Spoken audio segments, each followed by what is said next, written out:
ఇది చూసి భయపడొద్దు. దీన్ని క్లీన్ చేయడం కోసమే నేను అమెజాన్ నుంచి 2 ప్రొడక్ట్స్ ఆర్డర్ చేశాను. ఒకటొచ్చి ఓకి వాళ్ళ స్ప్రే ప్లస్ స్క్రాప్, ఇంకొకటి స్ప్రే ప్లస్ వైప్.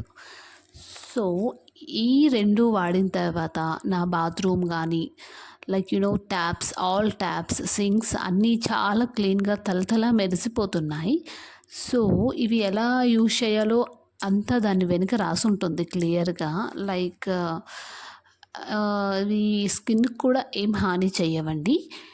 అండ్ వీటిని ఎలా అప్లై చేయాలి, ఎంతసేపు ఉంచాలి, స్ప్రే చేసిన తర్వాత అన్నీ కూడా మన ప్రొడక్ట్ బ్యాక్ సైడ్ క్లియర్‌గా రాసి ఉంటుంది. మనం చదవచ్చు, చదివి వాడొచ్చు.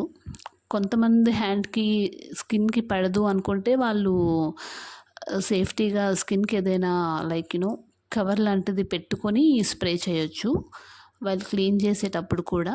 సో, నేనైతే ఈరోజు నా sinks, next all taps clean చేయడం కోసం ఓకే వాళ్ళ స్ప్రే ప్లస్ స్క్రబ్ అనే ప్రోడక్ట్ యూస్ చేస్తున్నాను. అది ఎలా యూస్ చేయాలో చూపిస్తాను. అలాగే యూస్ చేసిన తర్వాత దాని రిజల్ట్ ఎలా వస్తుందో కూడా చూపిస్తాను ఇదే వీడియోలో. సో, ఇప్పుడు అయితే ప్రోడక్ట్ తీసుకున్నాను. ఓకే వాళ్ళ స్ప్రే ప్లస్ స్క్రబ్. దాని బ్యాక్ సైడ్ అంతా రాసుంది. ఎట్లా యూస్ చేయాలి, ఎట్లా అప్లై చేయాలి, ఎంతసేపు ఉంచాలి స్ప్రే చేసి అని అంతా క్లియర్‌గా ఉంది. అదే చదువుతున్నాను అక్కడ. సో, తీసుకున్నాను. నా ట్యాప్ దగ్గరికి వెళ్ళాను. నా ట్యాప్ చూడండి ఎంత గలీజ్ ఉందో. దాన్ని స్ప్రే చేశాను.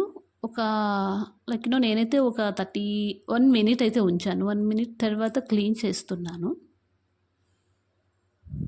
చూడండి రిజల్ట్ మీరే. చూడండి ఎంత నీట్‌గా తళతళలాడుతుందో. స్ప్రే చేసిన తర్వాత 1 ఆర్ 2 మినిట్స్ ఉంచి క్లీన్ చేయండి. చాలా బాగా షైన్ అవుతున్నాయి. ఇంతకుముందు హార్పిక్ యూస్ చేశాను. బట్ దాంతో నాకంత ఇంత షైన్ అయితే రాలేదు. వచ్చినా మళ్ళీ 2 డేస్‌లో అగైన్ వైట్ ప్యాచెస్ వచ్చేసేవి. ఇదైతే బావుంది.